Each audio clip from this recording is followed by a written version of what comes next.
Ya udahlah. Nanti tolong ya ingetin saya terus ya. Record. 1, 2, 3, 4, 5, 9, 10. Yang lain tadi di daerah cuman di awal kayaknya yang mau ikut join ya, nggak apa-apa.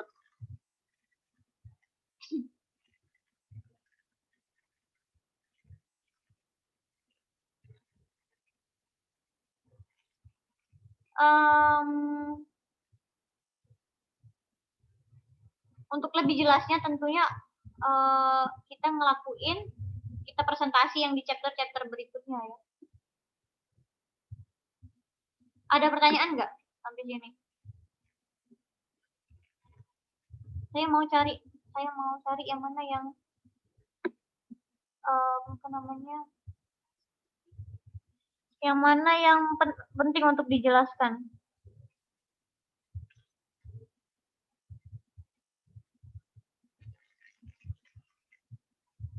Nah, selain general research tadi ya, ada critical analysis of research. Ini kelihatan nggak yang kecil ini? Critical analisisnya. Belum share screen, Miss. Oh, belum share screen. Sorry.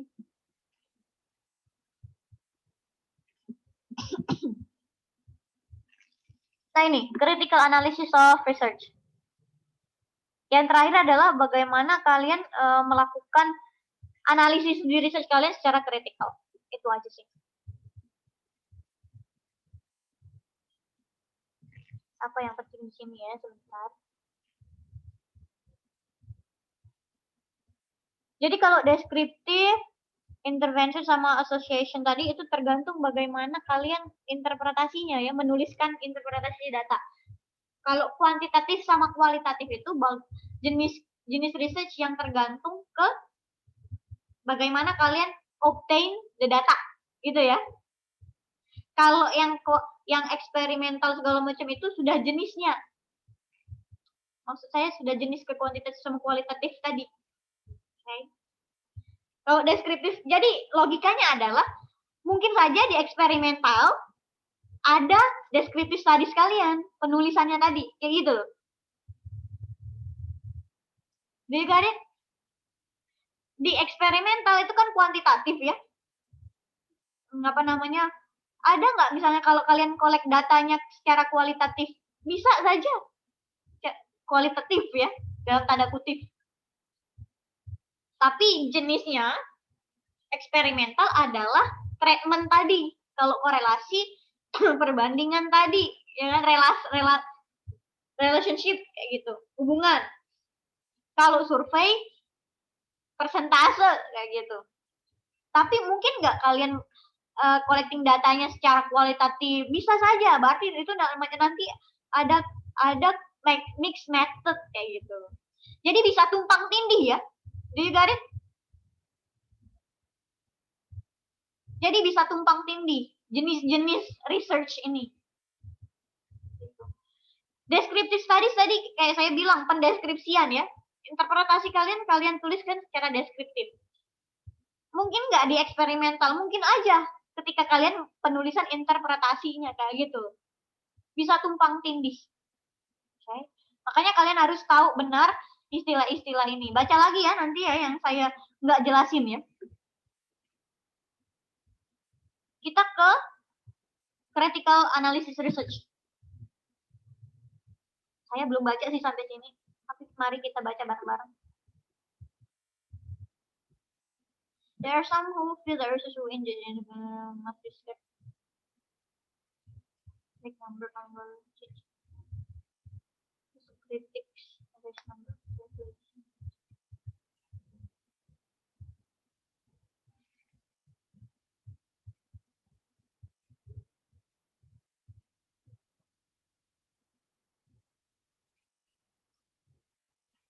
The first issue is the question of reality. Second issue is the question of communication. Nah ini maksudnya ya. Kita harus secara kritikal, mengkritik terus asumsi-asumsi yang akan kita dapatkan dari data. Kita menganalisis data-data itu secara kritis gitu ya. Question ditanyain lagi, benar nggak sih kayak gitu. Yang pertama, Berdasarkan apa? The first issue adalah question of reality. Realita. Misalnya nih saya bilang nih, apa nih ya? Realita apa tadi namanya? Reading aloud itu berhubungan sama reading comprehension ya. Oke. Tapi apakah misalnya nih di Amerika reading aloud itu berhubungan dengan reading comprehension, pemahaman itu. Nah, bagaimana dengan di Indonesia? Apakah masih bisa diaplikasikan? Realitanya di Indonesia bagaimana?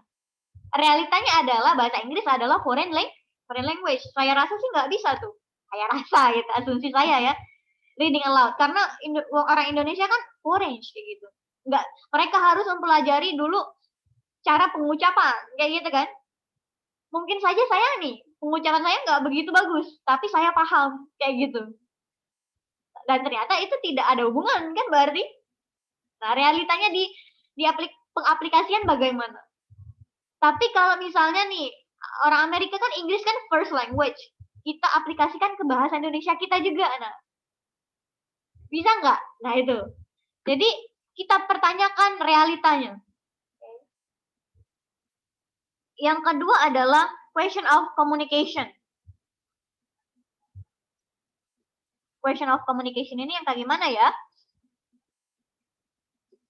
Let us assume that we can agree that some things are real, even so the critic argue rather than for example, it is well known that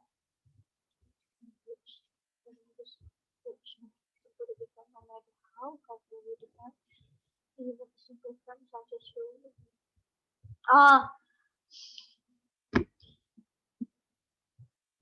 misalnya nih bahasa Inggris Inuit have many different words for the English word snow.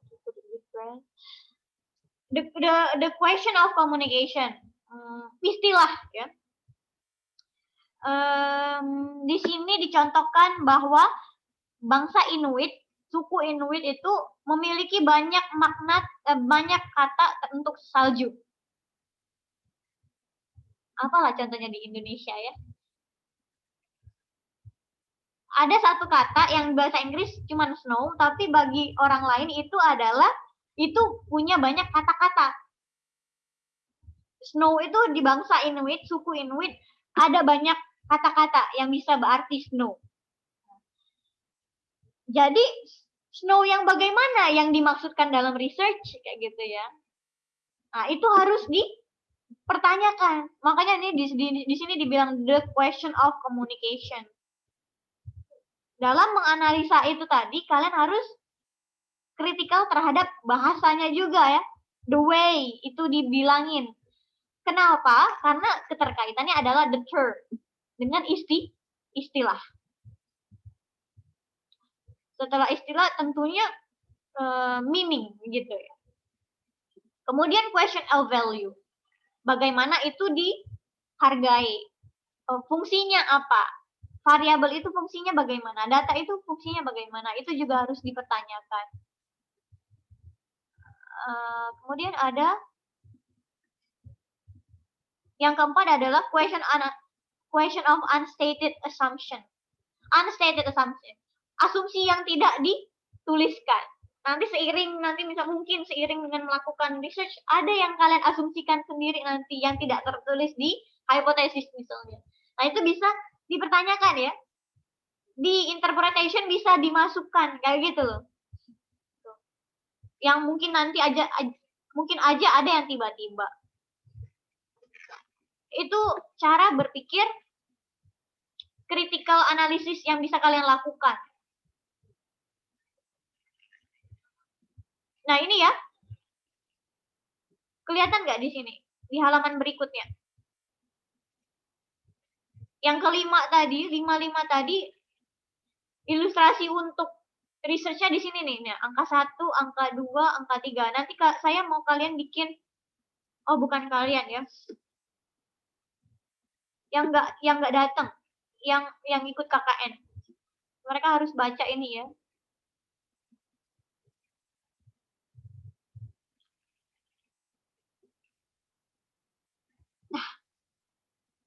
Terakhir ini, a brief overview of research process.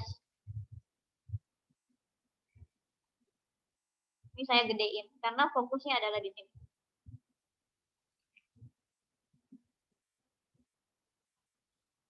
Sebelum meet, kita akan mempelajari hal-hal ini. Yang pertama adalah research problem. Jadi dari masalah dulu. Kemudian hypothesis or question. Kalian buat hipotesisnya, kata si Iza tadi ya.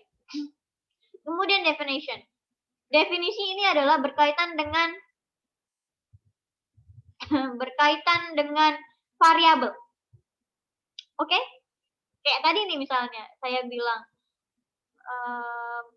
moral di sekolah X jelek. Itu kan research problem. Bagaimana meningkatkannya menggunakan metode penambahan jam agama. Hipotesis. Hipotesis nanti ya, kalau di kuantitatif ya, kuantitatif. Apakah treatment X ini, saya bilang treatment ini, ya, treatment tadi ya, treatment ini akan mempengaruhi apakah ada significant difference terhadap moralnya tadi. Okay. Kalau ada, berarti diterima hipotesisnya, kalau tidak ada, di reject. Okay. Treatment saya tadi. Okay. Berarti variabelnya ada dua, treatment atau penambahan nilai, penambahan jam. Dan kedua, variabelnya apa tadi? Moral siswa. Dua itu kalian definition. Kalian benar-benar definisikan. Bagaimana cara obtain the data, bagaimana standarnya. Oh, banyak sekali yang harus kalian pikirkan ya tentang yang variabel tadi. Nah, makanya di sini ada garis putus-putus ya. Kenapa garis putus-putus? Karena definisi dari variabel tadi berkaitan dengan instrumen. Instrumen berkaitan dengan sampel. Sampel itu maksudnya individunya ya, yang kalian ambil datanya. Instrumen ini alat untuk mengambil data. Oke. Okay. Nah, hipotesis tadi ya, hati-hati berkaitan dengan prosedur atau desain. Oke. Okay. Definisi, kemudian literature review. Kalian harus cari teori-teori sebelumnya. Apakah satu pernah ada yang pakai treatment yang sama, apakah efektif atau tidak. Terus kata expert, penambahan jam itu yang bagaimana bagusnya, kayak gitu ya. Penambahan jam itu apa artinya, kayak gitu. Kenapa bisa dapat? Pokoknya semua teori tentang itu. Dua variabel tadi. Literature review, yang tentunya berkaitan untuk menjawab hypothesis question kalian. Kemudian setelah literature review, sampel. Nah, ini ada dua garis putus-putus dan garis berikutnya ya. Sampel ini itu tadi, instrumen mempengaruhi sampel, sampel mempengaruhi instrumen. Ya, tentu saja. Okay. Jadi kalian harus klop antara instrumen yang digunakan dengan sampel. Misal, salah satu contoh saja nih ya. Kalian mau ngambil data baru data ya, reading comprehension anak-anak SD. Tapi kalian pakai soal tes TOEFL, masuk akal nggak? Enggak kan? Nah, makanya di sini ada garis saling. Di sini juga nih, mereka saling ya. Antara hipotesis sama definisi dengan literature, mereka saling karena harus match. You got my point, mereka harus match. Hipotesis sama definisi harus match. Makanya tadi yang ada kan critical analysis. Kalian harus menganalisis semuanya itu berdasarkan hal-hal yang saya bilang tadi. Definisi sama literature review. Teori-teori. Hati-hati. Nanti variabelnya apa, nggak kalian terlalu. Misalnya nih ya, salah satu, saya pernah dengar presentasi teman yang mau meneliti tentang perbankan syariah. Perekonomian syariah. Tapi dia hanya menuliskan tentang perbankan secara general. Syariahnya mana? Nggak match kan kayak gitu. Nggak nyentuh sama apa yang akan dia teliti. Nah itu. Definisi sama literature itu harus nyambung. Sama kayak instrumen sama sampel tadi juga harus match. Dari instrumen, nanti prosedur dan desainnya juga ya ditentukan. Kemudian kalian analisis datanya. Ini yang harus kalian lakukan. Oke? Ada pertanyaan nggak?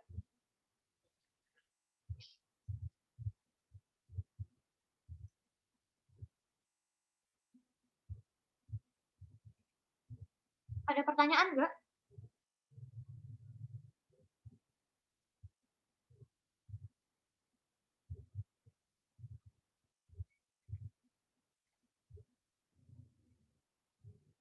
By the way, kalian tahu nggak jadi cara kita menggunain buku-buku ini?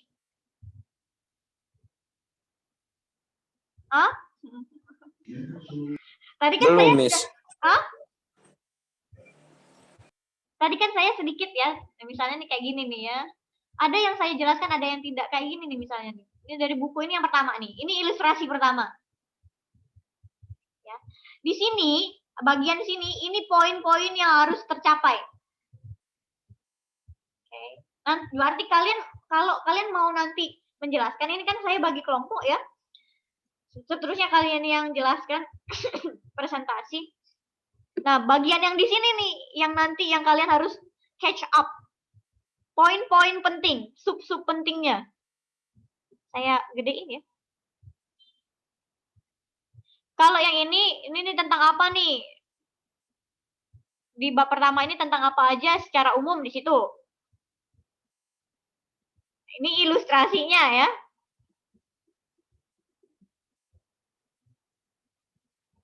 Nah, ini sub-sub poin penting. Jadi some example of education ini hal yang utamanya apa, kemudian ways research is on of value apa, way of knowing ada 1, 2, 3, 4, 5. Ini sub dari ways of knowing kayak gitu ya. Type of research ada 1, 2, 3, 4 dan seterusnya. Berarti itu sub bagian dari types of research, kemudian ada general dan seterusnya kayak gitu. Itu subnya saja. Kemudian apa yang harus kalian ngerti di sini nih dibilang objektifnya. Explain what is meant by term educational research and give two example of kind topic educational research might investigate. Sudah kan tadi kan? Educational research berarti bagaimana apa masalah-masalah dalam edukasi yang harus bisa diteliti. Sedangkan contohnya 2 apa tadi? Yang prinsipal tadi sama yang guru olahraga ya. Itu salah satu contohnya saya bilang. Explain why knowledge of research, scientific research methodology can be value of education. Kenapa penting? Karena itu tadi mau tahu kan, mau tahu apa tadi baca lagi ya, dan seterusnya. Ini banyak sekali poin-poinnya. Nah, itu yang harus kalian tahu. Dengan setelah selesai membaca ini kalian harus tahu itu. Ini yang tadi ya. Kemudian, nah ini baru isi dari penjelasan bukunya. Definisi, kemudian example. Nah ini ya. More about research. Yang ini tidak perlu, dia hanya tambahan, bukan yang harus kalian jelaskan. Yang hijau-hijau yang ini nih, biru-biru kayak gini. Nah, ini yang harus dijelaskan ya, balik lagi ya.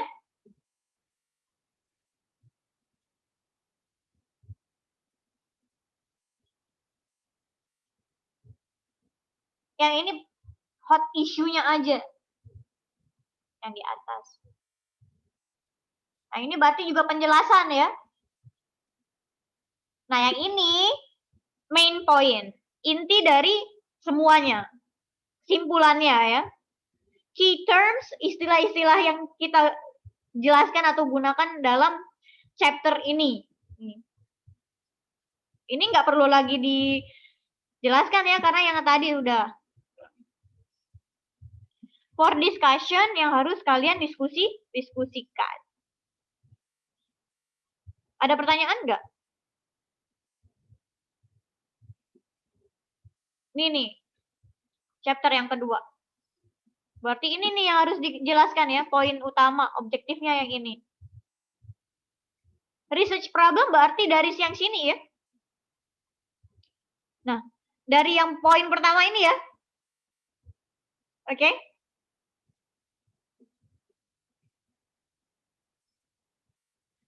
Ada yang mau tanya? Nggak ada? Saya mau bagi kelompok kalau gitu.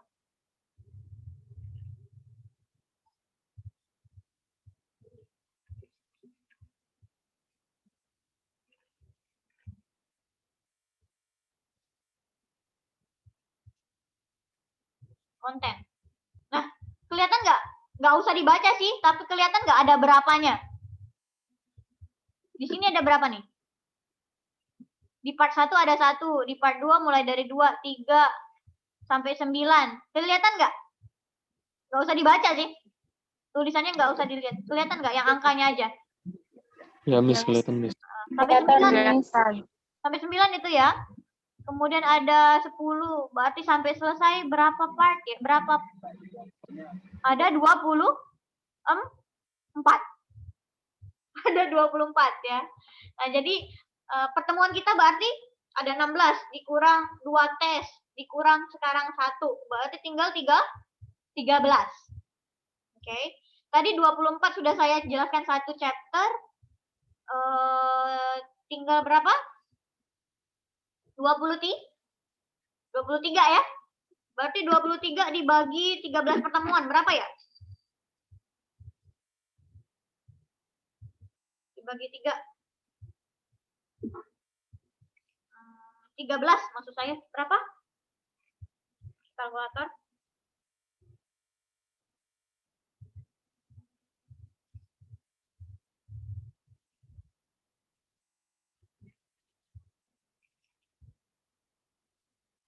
Ada 2, ada 1 ya. Jadi satu pertemuan ada yang 2, ada yang 1. Ini saya bagi ya. Berarti dari sampai mid semester kita harus catch up 12. Nih sampai sini nih. Sampai statistik in perspective. Oke? Jadi jenis-jenis research itu nanti setelah mid semester kita pelajari. Kalau 12 berarti dibagi 5 pertemuan lagi ya. 2. Ada yang 2, ada yang 3.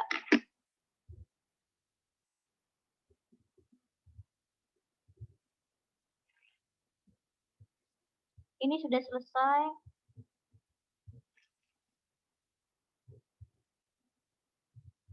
Nah,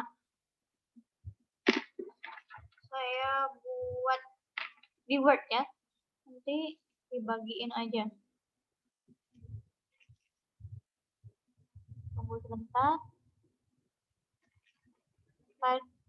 Ini sudah di-record ya? Sudah ya? Sudah di-record belum ya?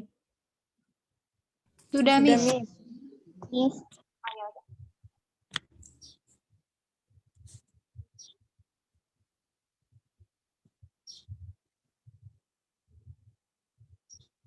Nih. Oke.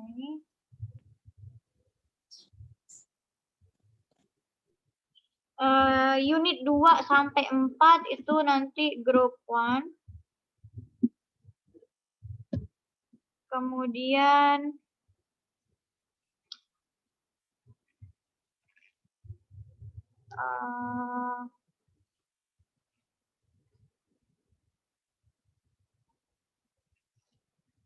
kedua technique and research. Kemudian variables, hypothesis and sampling, variables, hypothesis and sampling itu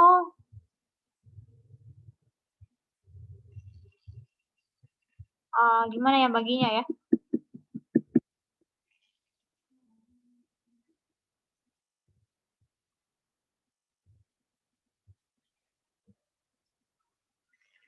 Variable, sampling and instrument, grup 2.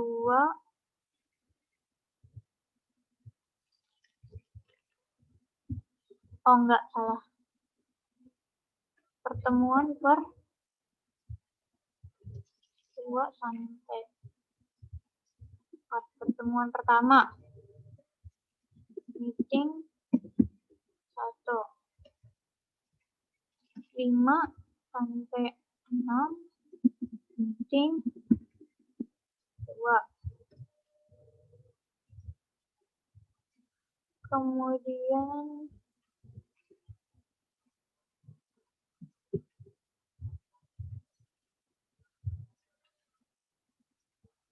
instrumen validity meeting 3, 7, 8. 7, 8. Oh salah, meeting 2, meeting 3, meeting 2, meeting 3, meeting 4. 7 sampai 8. Kemudian 9 sampai 10, meeting 5. 11 sampai 12, meeting 6.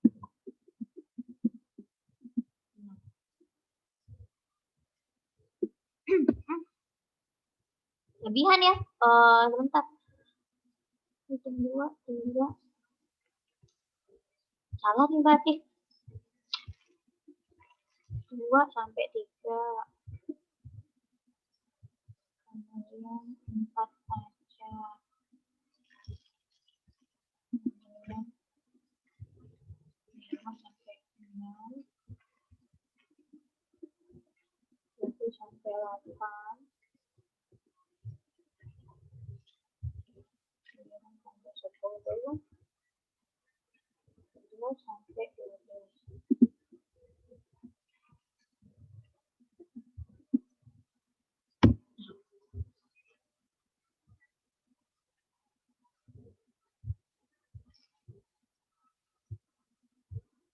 Nih ya.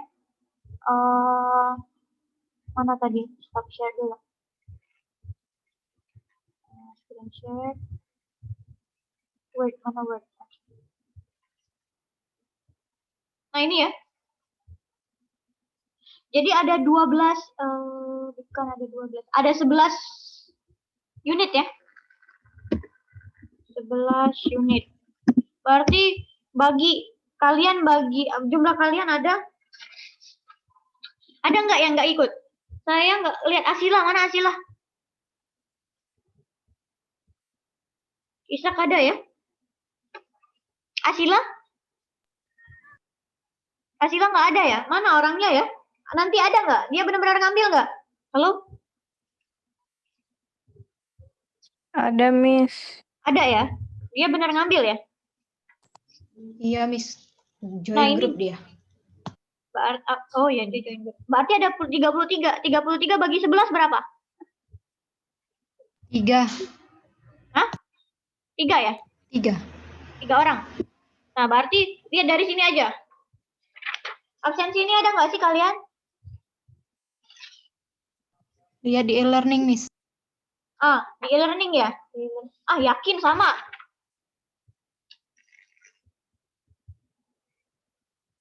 Oh ya, absennya jangan lupa nanti. Absennya jangan lupa di e-learning hari Sabtu ya. Ingetin saya buat-buat. Oke? Ya, e-learning itu nggak bisa, absensinya nggak bisa dibuat di hari ini ya. Maksud saya dari hari ini saya buat sudah kayak gitu loh. Nggak bisa ya.